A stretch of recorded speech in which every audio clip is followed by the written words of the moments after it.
WRUULP Savannah, Georgia, 107.5 FM, WRUU.org. We are Savannah Soundings, community radio with global soul. Well, good morning again. This is Wayne back with you. I'm now shifting gears and moving into Savannah Lexicon. And I am happy to have you hanging on with me here on the radio or online, because we are now actually on the radio. Hooray! That's good stuff. That's been the plan all along, and we are finally here, but we are also continuing to stream online, so you have that option as well. So you can listen to us in the car, you can listen to us at home on the radio, you can listen to us on your computer, you can listen to us all kinds of ways. So this morning for Savannah Lexicon, I am pleased to have Reverend David Messner. And this is WRUULP Savannah, Georgia, 107.5 FM, WRUU.org. We are Savannah Soundings, community radio with global soul. And again, I do have Reverend David Messner from the Unitarian Universalist Church of Savannah. And how are you doing this morning, Reverend Dave? Good morning. May I call you Reverend Dave? Oh, you can call me whatever you'd like. Oh, well, no. I'll call you Reverend Dave. Well, we'll see. Yeah, as the show unfolds, you may change your mind. Thank you, Wayne, for having me here at this early hour here on WRUU. It is early, indeed it is. Yes. It is early here, but that's a radio 24/7. Hey, that's gotta be. Let me, before we get to speaking, and I do want to talk to you about a lot of things, since this is sort of the first official radio program where we have announced that we are on the radio, I do want to sort of introduce Savannah Lexicon again to some of those who may be tuning in for the first time. And Savannah Lexicon is essentially a show designed to inform the listener about important social, political, and cultural issues that shape Savannah, as well as about opportunities to experience things in and around this beautiful city that might add an added measure of grace and joy to your life. I speak with representatives of the local government, social service organizations, cultural organizations, occasional man or woman on the street, who knows, most anyone who can help shed some light on how to live a well-informed, full life here in the most beautiful city in the nation, Savannah, Georgia. And we are now broadcasting live every Tuesday and Thursday from 8 to 9 in the morning. I also just want to give a general disclaimer that the viewpoints expressed in the following program, Savannah Lexicon in this case, are not necessarily those of WRUU, its license holder, or its staff. Okay, thank you, Reverend David. I didn't mean to interrupt, but I just did want to get kind of all that out there. So how you doing? You're waking up? It's a little early, you're right. It's early, but I'm feeling such joy like you are. A long time waiting to have the radio beyond the radio. Yes. And it was a thrill to be driving in this morning, listening to your good music, and knowing that I get my first chance to speak into a microphone here in the studio that we spent so much time building. Yeah, that's good. Yeah. So, tell us about why. Because those listeners may know that essentially the Unitarian Universalist Church of Savannah is the, I guess, license holder, and so we're broadcasting in one of the rooms of your facility here, so to speak. So just tell us a little bit about why you wanted to do this, why you had the urge to get the church involved in this whole radio idea. Yeah, I've thought about that over the years. What did we do, and why did we do it? I tell you, I think about radio and this radio station in some of the same ways I think about church. You know, you put up a church house as an excuse for a community to gather and do important work together. Work that changes each other's lives. You know, people get connected to each other. People have a chance to express themselves creatively. People have a chance to tap in to their deeper talents. People have a chance to make a difference in the community that's outside the church house walls. So that's kind of what church is to me. I spend a lot of time when I'm preaching, you know, reminding people that the church house isn't the church. You know, it's the shelter in which we gather to make a church.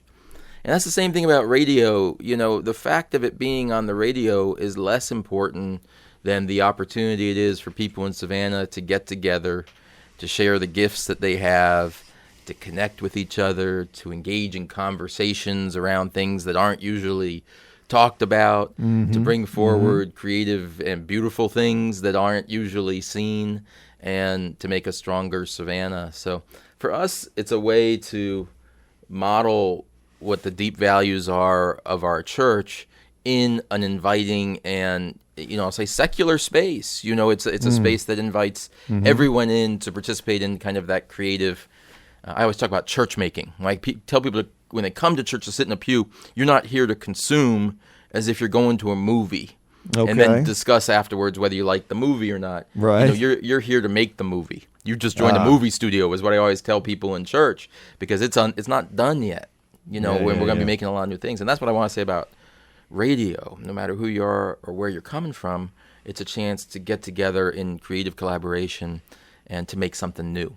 Okay. And that's the cool part. It's cool who comes out, especially now, you know, the kind of cliche, if you build it, they will come. And it's true. You know, you put a microphone and a transmitter up, and you find out, you know, who loves the blues and has something to say about it. You find out who loves trance music and wants an audience to gather around it. Who knows 50 local bands and performers and wants to bring them in for conversation, or who sees political issues in Savannah that don't get talked about that could be.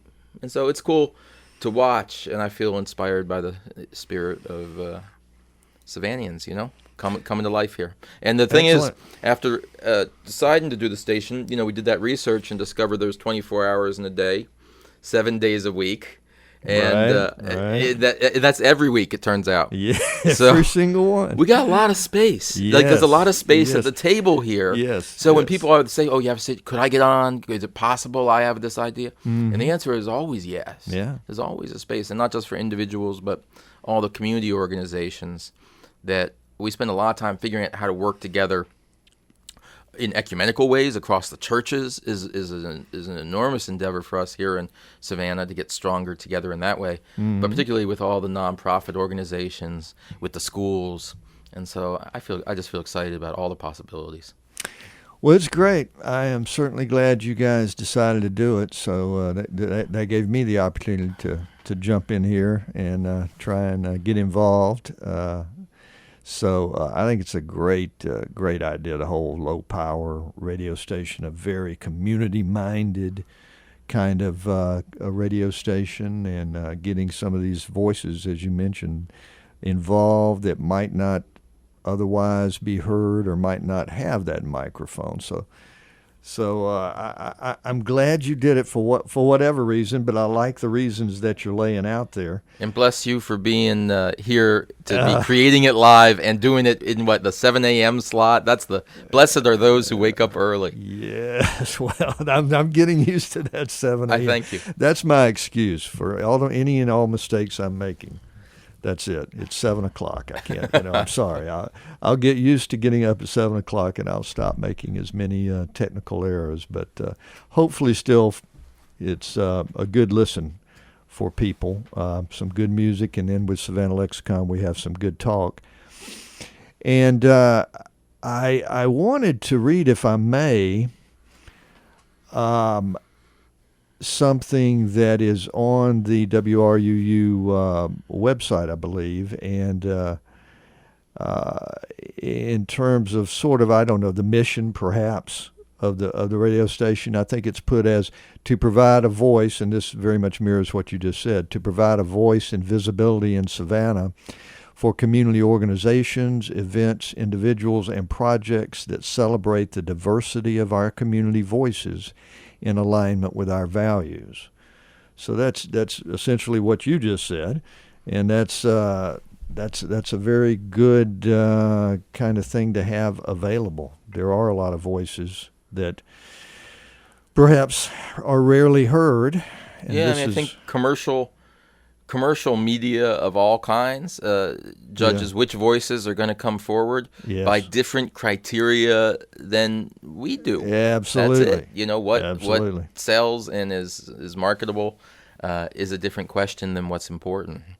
And so we need some people asking that latter question and making a kind of people's media outlets. And in some ways the internet has opened up all kinds of people's media and the chance for different voices to be out there. Yeah. But other sectors have become ever more commercial and larger entities. Absolutely. And radio is one example. Oh, and radio still reaches incredibly local audiences for big chunks of time. I've been paying attention to how much time I listen to the radio each day, and particularly for me, it's in my car as I go about my duties. I probably have, and that's the case with a lot of people, 60 or 90 minutes of open brain space that could be filled with something other than what it has been.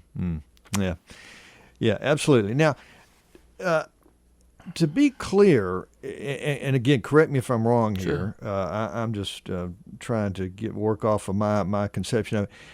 The church. There is a board. Yes.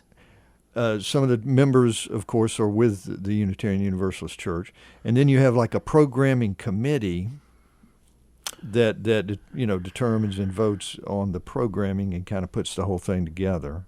Yeah. Well, let me say just a quick word. So the radio team itself has what we call an executive task force. Right. And that task force comprises folks, a whole mix of folks who include, by design, people who are from the church and from the community. So we have community at large reps on that, and we have church reps on that. Right. And specifically, we have members who lead the sub-teams that make the station go. This is, it's worth pointing out, is an all-cooperative, all-volunteer effort.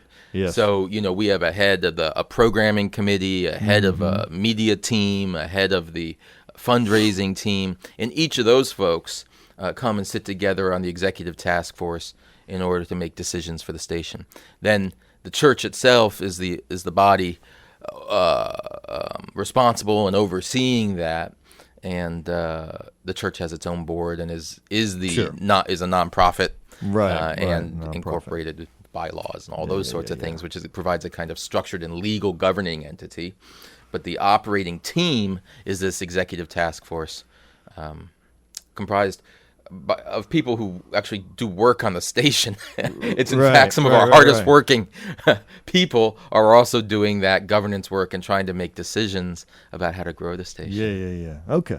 So is it fair to say that the station is, semi-autonomous, perhaps? I mean, in the way that it operates itself. Yeah, the team, the programming and all of that. The team.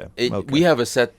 Well, we run in the church. This becomes a little bit of a boring talk on governance of institutions, but we run by what's generally called policy governance, which is that we set up for any of our ministry areas, any of the projects or ministries of the church, goals, the ends, what the purpose was of the group, and then limits on how to do it.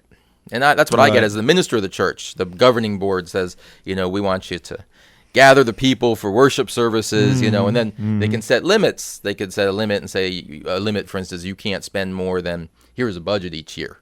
That would be a limit that a governing board could set. Or a limit could be, we expect, certain kinds of hiring practices that hold to our standard. And so by the same token, there are dozens of limits and policies that then limit us. But then within that, we figure out how to do it. And that's true whether we have folks who are working in our social justice ministry figuring out how to, work at the soup kitchen, Right. You know, they have limits to say, well, you only have a $2,000 budget, so figure out how to make the soup with the money you got. Right. That's a kind of limit. right. But then they have freedom to say, we're not telling you whether to make minestrone or split pea. Right, and that's the same thing here. Okay. One of the things, I'll shorten the story by saying that, particularly with programming, I think of that as an analog. In our Unitarian Universalist tradition, and we're in this Congregationalist church tradition in America, the idea of the free pulpit is really important to us, which is to say, when you invite someone into your pulpit, you don't tell them what they can say. Right. You don't tell them what the truth is before they get there, because Right. you're doing them the honor to bring the truth as they know it. Right. And so this idea of the free pulpit, I'm allowed to say what I want to say in the pulpit, held to the standard that it's true and right.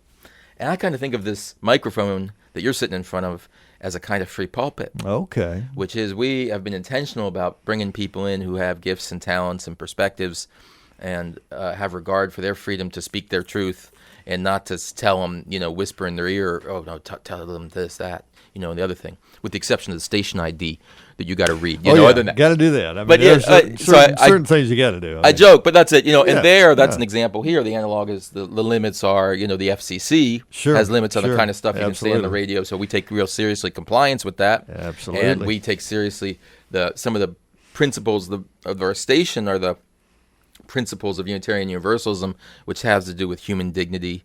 So we would take things like hate speech and things that are hurtful to others, or those kinds of things. But otherwise, I say the freedom of the pulpit and that freedom of the programming team to figure out what should programming look like, and what does the community want. That's the big question. It's some of it. There's supply and demand. Who's coming forward to say, what, I love, bongo drum music, and I have the world's largest collection of bongo drums and bongo drum records, and I want to play them. So that's half the equation. The other half of the equation is thinking about what does the community of Savannah need, hunger for, and what's going to make a stronger Savannah. So that interplay of what are the offerings and what are the needs is what we're trying to build here. And we're going to do that in lots of ways. Yeah, That's what you're working on by being here and figuring that out. That you do that when you program your show. Who do people want here? Absolutely. And, as far as Savannah Lexicon goes, that is what I try to do, is get some folks on that usually are parts of organizations in the city that can be of service to people, and people may not even know about. For instance, there are a lot of social service groups, and some really good ones in this city, as well as cultural groups, and also trying to bring in some political people, so that we, as a matter of fact, next week we have one of the individuals from the municipal planning committee, and to talk about the kind of comprehensive plan that the city and the county just adopted officially, to let people know about this stuff. Because people don't. Because people often don't. Maybe I should speak for myself, because I don't, and I want to understand that. And yeah. that's the idea. Because they have to go search for it. They have to proactively go search for it. So at least this show and this radio station it makes it an easy presentation. Look, here it is. Just listen. And as you do this work, we record each of these shows. Yeah, exactly. And it becomes a library that one can go to when you're trying to learn about something. It's going to be a really incredible body to curate and to use in the coming years. So I appreciate that. Absolutely. And just so listeners may know, Savannah Lexicon in particular, though a lot is being recorded, not just Savannah Lexicon, but Savannah Lexicon is available at Facebook, at a Facebook page as well, which I am going to start promoting a lot more than I have thus far, but it's still out there, Savannah Lexicon on Facebook. Also, all of the shows done for Savannah Lexicon from the beginning, right up to this show, or just up to the last week's shows, are on YouTube. Now, they're actually audio files, but they're on YouTube, and the Savannah Lexicon logo is up there too. So all of the shows are there to listen to at any time. However, we certainly want you to listen when it's live, though, too. That's the best thing, when you actually catch it live. But if you do have to miss it, it's still there for you to refer back to. So, how about a little bit about you and your background? So, how long have you been here? Well, I guess we're going on just about 5 years Okay. here in Savannah. And for me, that feels like a long time. I feel really at home here now. Yeah. And good. so, people ask me all the time, it's a natural thing, where are you from, when I'm traveling around places? Mm-hmm. And I, of course, say I'm from Savannah now. Mm-hmm. But here I say I'm from Savannah. They said, no, you're not. Come on now. No, you're not. You have to be here a long time. It takes a little bit longer than that. It's going to take a few generations, I think, to be from Savannah. We've just loved it here. I'm telling you, this has been a real blessing to be able to come serve the church here. In our system, we're Congregationalist churches, so we're not sent to where we serve. We get to do a little matching process between the churches get to pick and the ministers get to pick together. Right. And so we were pretty intentional about wanting to come to Savannah and felt lucky it was open. And we came down from upstate New York. We were outside Rochester, New York. Ooh. And it's a whole shift. I'm quite sure you appreciate winters here. It's such a different thing. Whew. I used to say, now people ask me, how do you deal with the heat in August? And I tell you, the heat in August doesn't bother me at all. One, I love air conditioning, but two, I love Tybee, and there you go. I love the feeling that I know I'm in the South, and frankly, I used to love a good blizzard up in upstate New York. Really? And you just put on your snowshoes and build a fire and stay home. I can enjoy a good blizzard myself. Not that we're likely to get one in Savannah. Yeah, you'll be waiting a while. I have lived places where there are blizzards and whatnot, and I can enjoy that too. However, I've got a feeling I would not enjoy as many as you likely got in Rochester. No, it's that's about a 3-day enjoyment, and then you're ready to wrap it up, and you can have 73 degrees is the better part of it, and the winters get long. So the weather's been a gift down here, but also it's a different way of life in Savannah. Savannah's a special in a number of ways as a way to live. It is. Also, church life. It's the first. I came to ministry. I'm in my 40s. On the radio, no one knows how old you are, right? You don't have to. Hey, don't be telling anybody my my age. I'm not telling. No, but I came to ministry as a second career. Man. I'm sorry. You're a young man. Yeah, no, I got no. Oh, yes. But I came to ministry as a second career, and so was really intentional about the way I wanted to serve, and making those choices, and felt lucky to be able to do that. And so how long ago was that, if I may ask? I mean, so I was saying this is my first. This is your first settled church. I had what I'll call a training church up in Rochester, New York, right. And that was the site of my last job. I used to be in business, and the last company I worked for was in Rochester, New York, and the first church I served.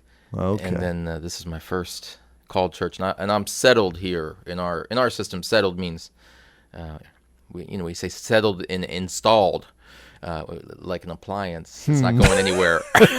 Okay, all right. Well, we're glad to have you. This is a good place to be. Yeah, it's fortunate. So many people. I think about it a lot because we get a lot of people in our church who are coming from different places. Mm-hmm. When I came, I was told about 50% homegrown Savannian and 50% from somewhere else. But because we are a welcoming and diverse church in a lot of ways, we tend to be a good church to receive people coming from other places. People find their niche, and we get good at welcoming people in. So I get a lot of I get to talk about a lot of people about why they chose Savannah, and I can tell you people feel so lucky in it, whether it's their retirement choice or whether they're in the military and they really angled for it to be their last posting. So when they get out, they land here, or whether they were coming because they think this is the new Portland and the art scene is exploding, or they're graduates from SCAD and just want to stay. And that feels really good to be in a place that people feel lucky to be a part of. Yeah, it is. This is a very special place. How'd you get here, Wayne? Number of places. Well, actually, I was born right up the road in Statesboro, but I grew up in Atlanta. Long story, but I just moved back not terribly long ago. I lived here in the 90s, and I moved away Yes. and did some things and went to graduate school at a later age myself, and made my way back here recently, and this time for good. I'm staying. This it. is your pick? This is home landing? It, man. Yeah. Man. I've got some family in here right in town and in the area not far up the road. It's a beautiful, gorgeous city. The history I love. Man, I walk out here every day through these squares, and I just in the live oaks, and I hear the clip-clop of the horses going by and the bird song, and I look at the flowers, although we had a false spring that killed some of them, but at any rate, most of the time, the flowers and all of that, and it's just, you just take a deep breath and you say, man, unbelievable. This is just a great place to be. I think about that a lot. I go out and sit on a square and have my lunch here by the church. For folks who don't know, we're over here on Troop Square. And of course, you sit and you can watch the tourists. Hundreds of people come by with happiness and taking the pictures and kind of oohing and eyeing at the the Spanish moss that we get to live under all the time. That just makes me happy every day.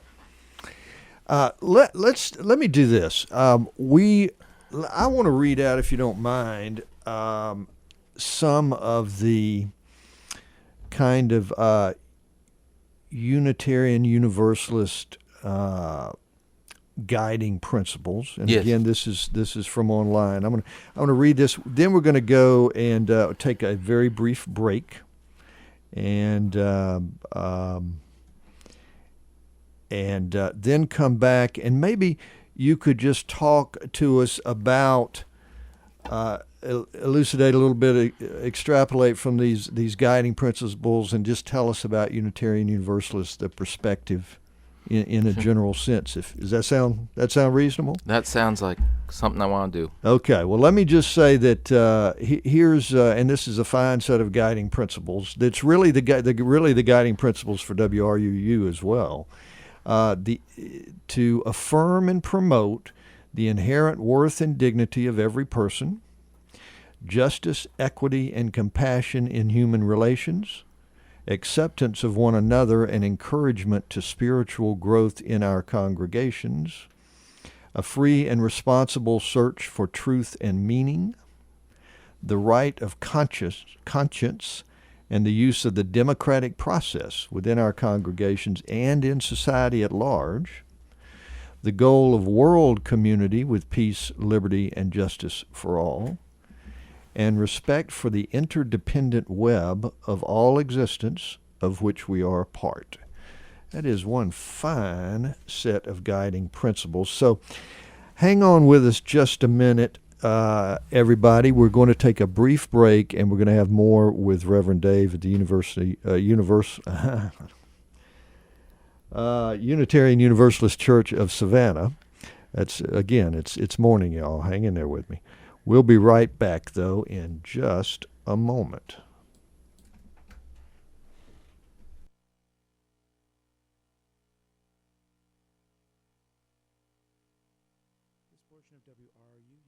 The Savannah Soundings programming is made possible by a grant from Sentient Bean, offering fair trade coffee, vegan and vegetarian food, and breakfast all day.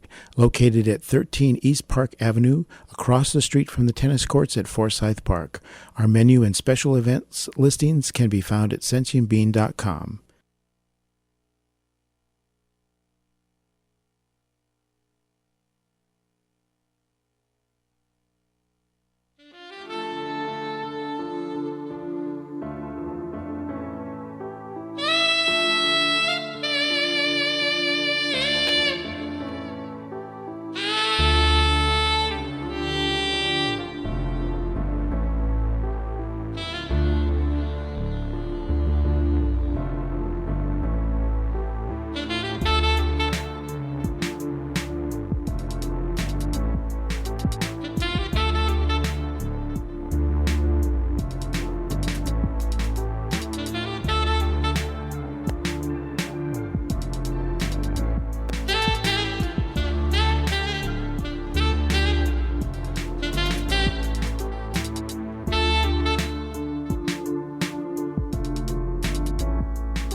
WRUULP Savannah, Georgia, 107.5 FM, WRUU.org. We are Savannah Soundings, community radio with global soul.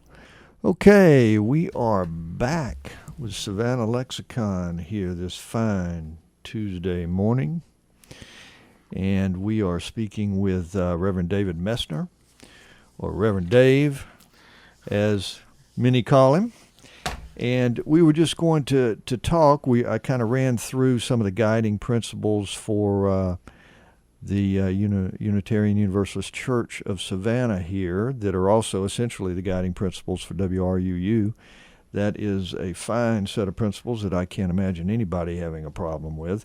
But why don't you talk with us a little bit about just because not everybody knows really what Unitarian Universalist is and is all about. So why don't you tell us a little bit about it and what your belief structure is in a sense. Well, let me take off from where you took us with regard to the principles of our association. And we're a non-creedal church, which means that there's not one specific confession of faith to which you have to adhere to be part of the church. Right. We are instead, we talk about being a covenantal church, so you don't need to promise to believe one thing. Mm-hmm. You need to promise to be in good relationship with the other people in the church. So that I could give a kind of long theological story on the basis of covenant in the Bible and what it means to adhere to a covenant. But I always talk about that like marriage. When you get married, you're not agreeing to one specific belief or one specific regimen, or even to become to agree on things in the future, or even to work to become the same people in the future. That's not really at all. Whenever I'm sitting with couples getting married, the conversation is around a promise about being in a durable relationship with each other, in which one is kind and supportive and steadfast with each other for the long haul, knowing that you're going to change, and knowing from the get-go you were different people in the first place, which is why it was interesting to get married. And that's a very fundamental, if I may, that's a very fundamental aspect of Unitarian Universalist, is this non-creedal. It's that you're open to various creeds, various belief structures, and whatever someone believes, essentially, as long as you're and I shouldn't be. You should be explaining this, but as I understand it, that is a fundamental part of it. Yeah, freedom of belief. So we get to that in all of those principles. One of those in there, freedom. And one kind of freedom is the freedom of your own mind. I was talking about freedom of the pulpit. You get to use your voice and speak the truth, and there's not a government telling you to shut up and sit down, and there shouldn't be a church telling you to shut up and sit down. That you're allowed to speak your truth, and certainly in the privacy of one's own mind, is to believe what you know to be true. Now, I always say, I really, it hits always a nerve with me. We say, you can believe whatever you want. No, I really don't think you can. I think our beliefs are held to a whole variety of standards. And one standard is you could write a creed down and say, the government could actually tell us what to believe, and you believe this or you're going to jail. Some countries are like that. Yeah, unfortunately. In some churches, the creed is, if you want to be a part of this church, this is what we believe. But there are other standards to which we hew all the time. Our beliefs, we strive to believe what is true. Yeah, for instance, that's non-trivial. Yeah. I believe whatever I want. Sometimes my joke always is, I believe half a dozen ho-hos for breakfast is the right way to live.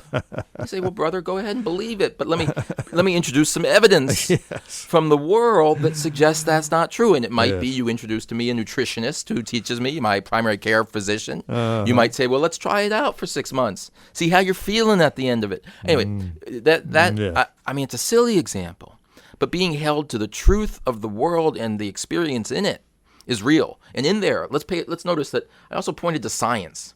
So one of the things that makes our church distinctive is that, when Darwin came out with a theory, ours was the first pulpit in this country to have that preached from. It wasn't a threat, for the doesn't- idea. It was yeah. new information to bring into our understanding of what it means to exist here together. That doesn't surprise me, and that's certainly to be applauded. Yeah, absolutely. So you believe whatever you want, but you're accountable to truth. You're accountable to science and the unfolding of the reality of the world. Mm-hmm. You know, this is this era where we talk about alternative facts. Well, Yes. no, you may not invent Yes. your own facts about things. And I want to lift up one other really important accountability. Let's tap on that other principle you talked about, which is interdependence. We're connected to each other. Absolutely. So I just say something's true, and I park my car on your lawn, and I say, this is my parking spot. Well, that's not true. I can't just believe whatever I want because I have an accountability to my neighbor who says, get off my lawn. Well, you just parked on my flower bed. Let me bring you into reality, brother. And that's Apparently, what I'm talking there about. are people that think that if you tweet it, it makes it true. That's right. You know, there is that thing going on. That's right. Just because we say it and there's a power of it's the power of the tweet. There's a power of having a radio station. Yes, indeed.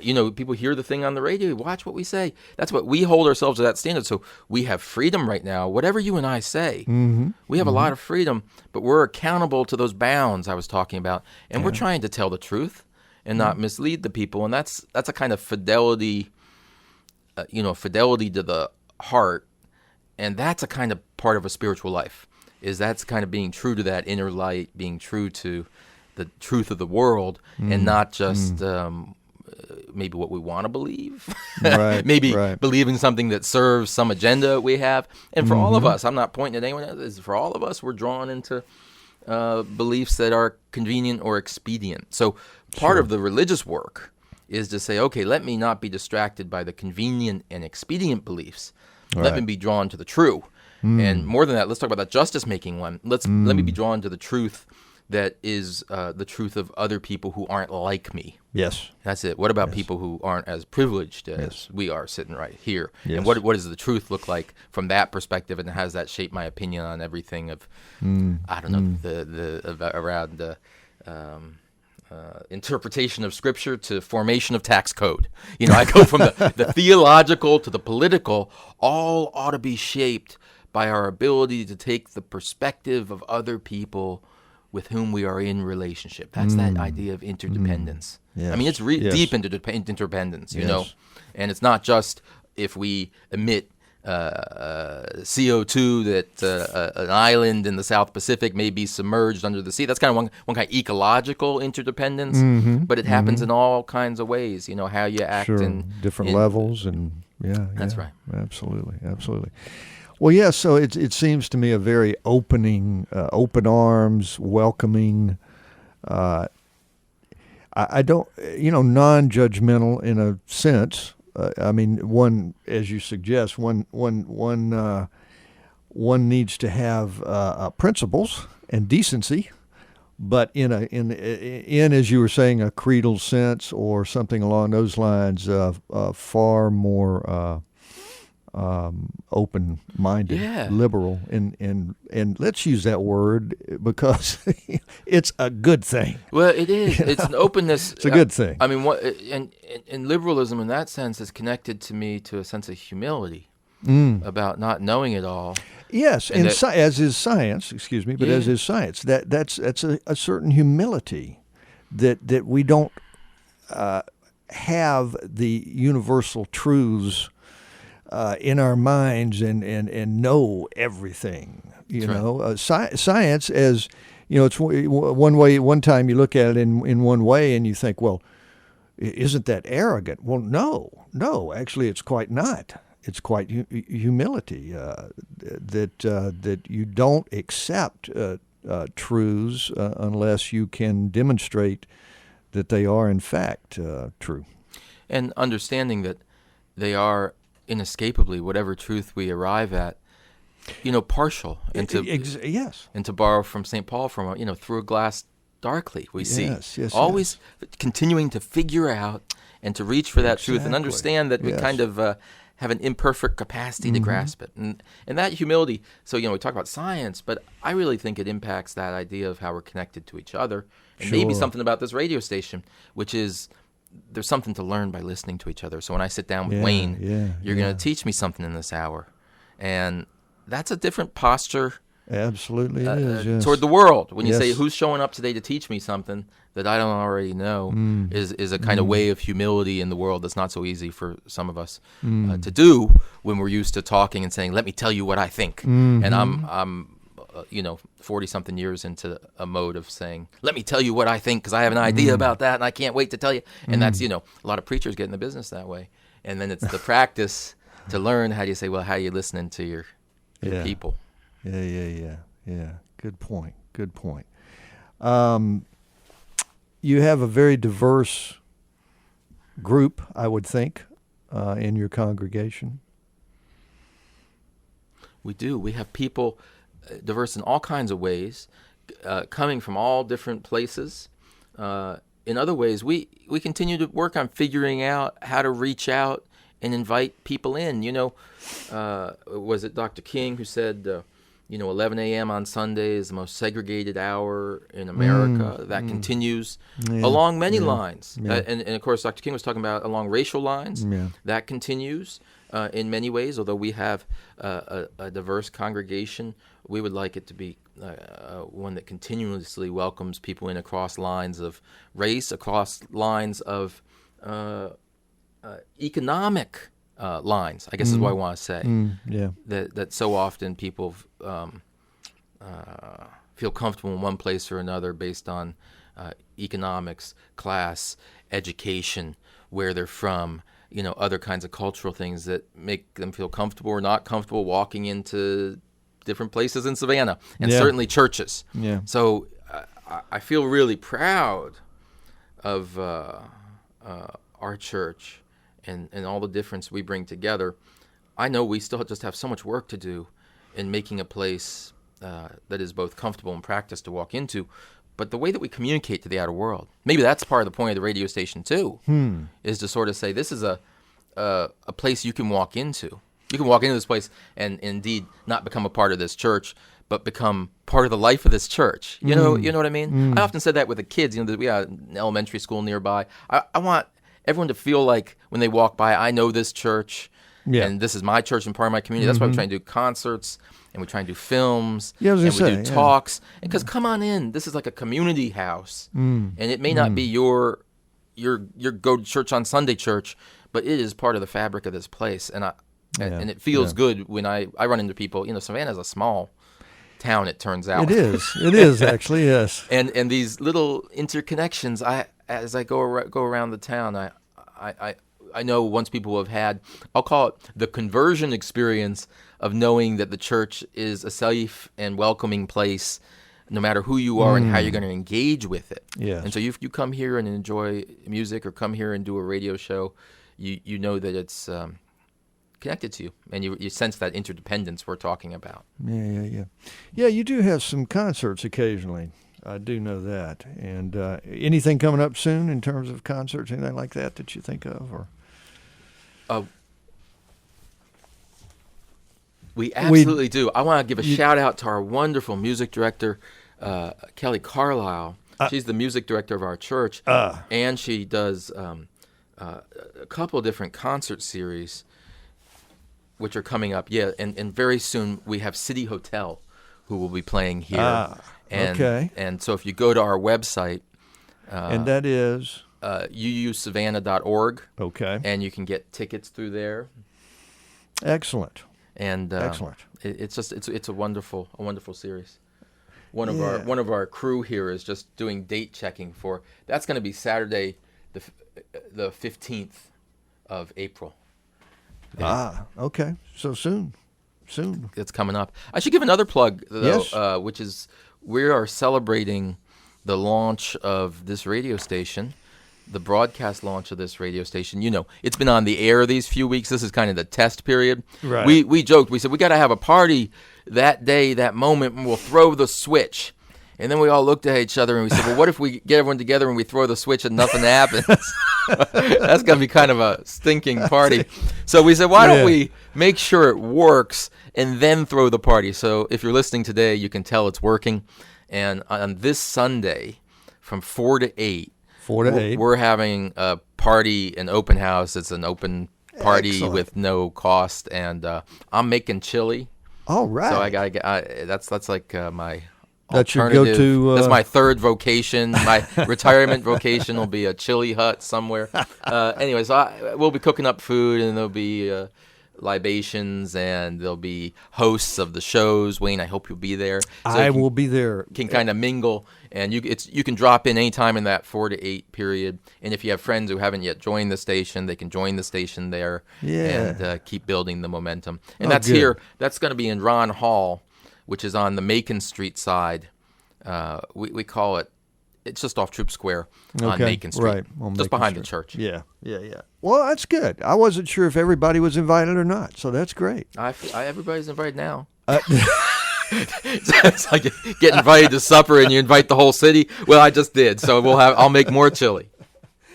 Oh, that's good. Well, I do hope some of the people in the, at least kind of in the neighborhood and that sort of thing who live in the area will drop in. That would be nice. And I'd like that too. I'm sure they will. I'm sure some will. Sure. Yeah, it's about getting the message out. That's thinking about.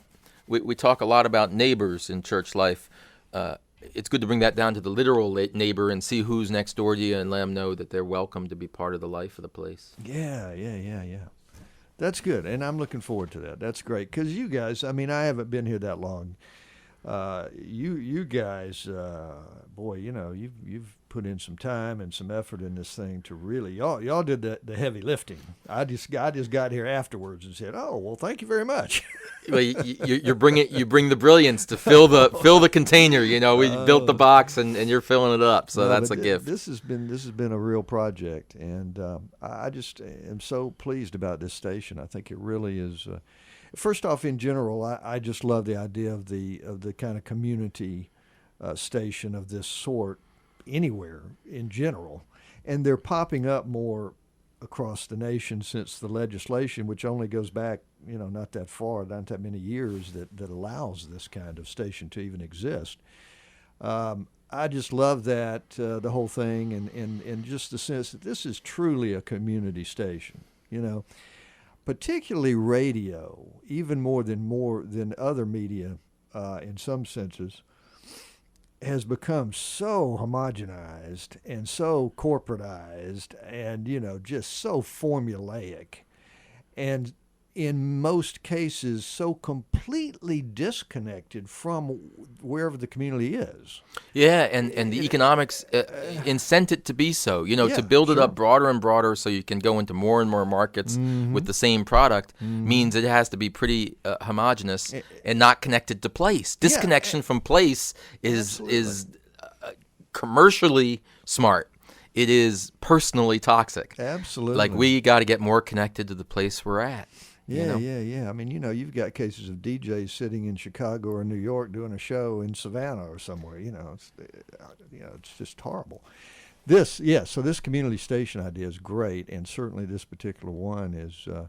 You guys have worked hard to get this going, so I am so happy that it's rocking and rolling now. Well, I hope we have fun with it. A sense of fun with this. Yeah. How great is it to have a radio station and a cool microphone and a chance to make shows, a chance to spin your favorite music, a chance to get your friends together and have conversation. And I want people who are listening to have that imagination about what could we do. Yeah. And I think about it a lot. Like I said, I spent a lot of time with community organizations who already are producing something. I was talking to folks in the schools recently. How many classrooms have classroom projects and things that they're producing that then the classroom could put on the air? And how exciting it would be for the kids to hear it on the air. Yeah. I talk to my friends, we are a church, and you can indeed hear our Sunday service at 11 a.m. on Sundays. But we also have an ecumenical ethic. So when I sit down with my clergy friends, I'm saying, when's your service coming on? Let's line them up. And so you have a chance to sit down and hear different theological perspectives. That's my dream for Sundays. So you can have some morning Unitarians, you can have some afternoon Baptists, you can go into the evening with the Methodists and hear some of the different and remarkable things going on there. Yeah. So really think about that with all of the community organizations that you're involved in out there, folks. Yeah. How can you bring voice to the radio? We're talking to the veterans groups, we're talking to those who are doing community health campaigns. How can you use the radio in interactive ways to communicate what's going on? You said it at the top of the hour. People don't know the hard work that's being done by folks to make a better Savannah, and this gives a space and a voice. And hey, we even have a telephone we invested in, so you can do call-in shows here too and have that kind of conversation. Oh, that would be interesting.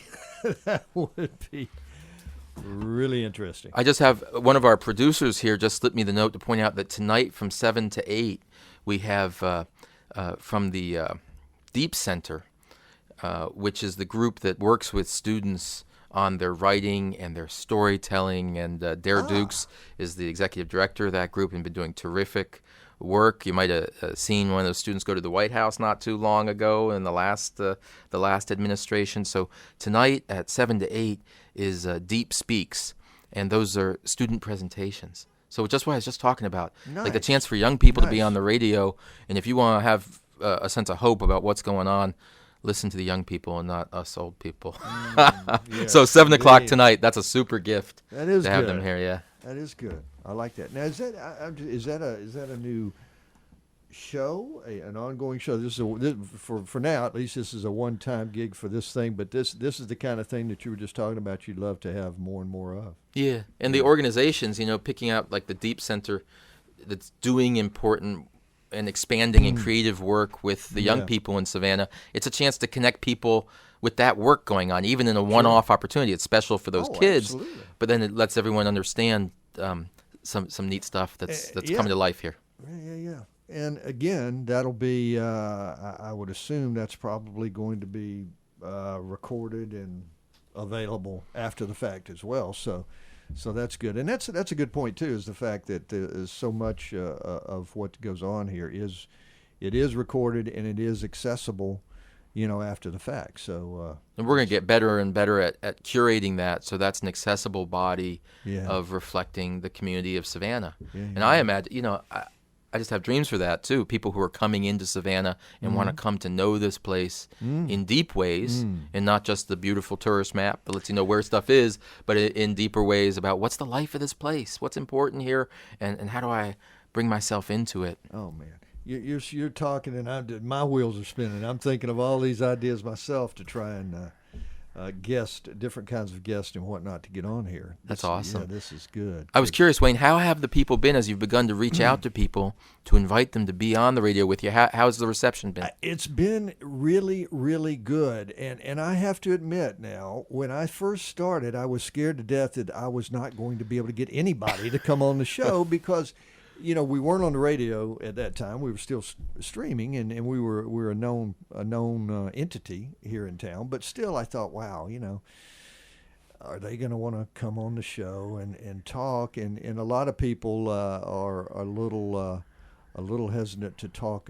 They think of an hour as such a long time, and I tell them by the time I run my mouth towards the beginning and towards the end, and we take a little musical interlude and this and that, I said it's going to go by in no time. That's it. And but I have been so pleased by the willingness for people to come on. We've had some great guys. We've had Savannah Historic Foundation. We've had Goodwill. We've had Savannah Development and Renewal Authority. We've had Step Up Savannah, one of the great social service organizations in the city. We had the young lady who was involved with the Martin Luther King Observance Day Parade. We had St. Patty's Day people. I mean, it's just been really good response. Yeah, what a wonderful collection. Yeah, and just very eclectic people and groups that we try to get on this particular show. But, of course, there are a whole lot of other shows. And, by the way,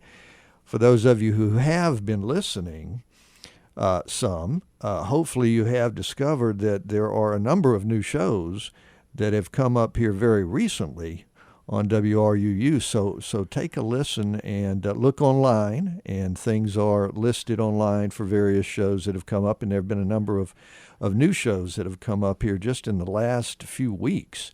So even if you've listened before and been listening before up until this point, check it out again, and you'll see that the offerings are growing, and there are more shows coming on. And by the way, you, as you're listening right now, there's probably some show idea you yourself have. Come on with it. Listen, put forward the idea to host a show for yourself and whatever it is that you're into, and have some knowledge about and have some fun with. It could very, very well make a good show here on WRUU. So you're open, right, to new show ideas all the time. It's all the lifeblood. If there aren't good ideas coming in, then there's not community radio that makes a difference. So Absolutely. keep them coming. Yeah. So just there's also just there's tons of work to do. There's chili to be There's made. There is a lot.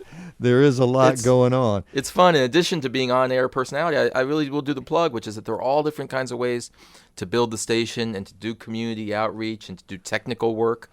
And it's a lot of fun to be part of the team. In that sense, esprit de corps really has just grown over these past years. So come be a part of the team. Yeah, absolutely. Do that. There are ideas out there that you just think about it. Just think about it. It's not something you normally think about. You're not thinking, well, I could do a radio show. Well, think about it. And if you start thinking about it, you'll realize. Now, we're winding down to the very end, Reverend Dave. I surely appreciate you coming in today. I thank you for the invitation, Wayne. I appreciate the work you're doing here. Oh, well, thank you. And we'll have you back. Yeah, well, an hour is nothing. You see, an hour is nothing. That's what I'm saying. People are worried about an hour. I say, look, that's nothing. That's just throat clearing time. We just started on the conversation, so we'll talk more. Absolutely, there's so much to say. That's the thing. Sometimes in an hour, I feel like, my goodness, we did just get started, and we've got so much more we could talk about with you and with other guests as well. So. Anybody listening who's thinking about coming on a guest, and by the way, I'm looking for you. So you're out there. I'm looking for you to come on as a guest. Don't be worried in the slightest about the fact that it's an hour. That's no time at all. But again, the celebration is this Sunday, 4 to 8, Macon Street, just off of Troop Square. And we'll have the doors open, and there's food and drink, and of course WRUU playing, and hosts mingling, and chances to become a member and to become a volunteer. Come on out. Okay. And this is WRUU-LP, Savannah, Georgia, 107.5 FM, WRUU.org. We are Savannah Soundings Community Radio with Global Soul.